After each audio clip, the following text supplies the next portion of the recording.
In this video we are going to show you how to remove the Bluetooth module from Audi A8 2004 and up. The tools that you need is just a 10mm 12-point Torx wrench. Basically what you do, you remove the 4 bolts and make sure when you insert the tools into the bolt, tap it all the way in, otherwise you might damage the threads inside the bolt. Once you get those 4 bolts out, then you can lean the driver's seat all the way back, and then you remove this cover for the driver door. And as you can see, the Bluetooth module is located right under this cover.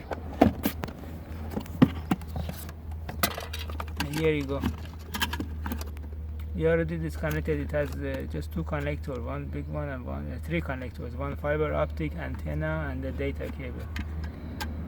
And if you need any repair for this Bluetooth module, you can send it to High Tech Electronic Services in Van Nuys, California, 818-785-8085.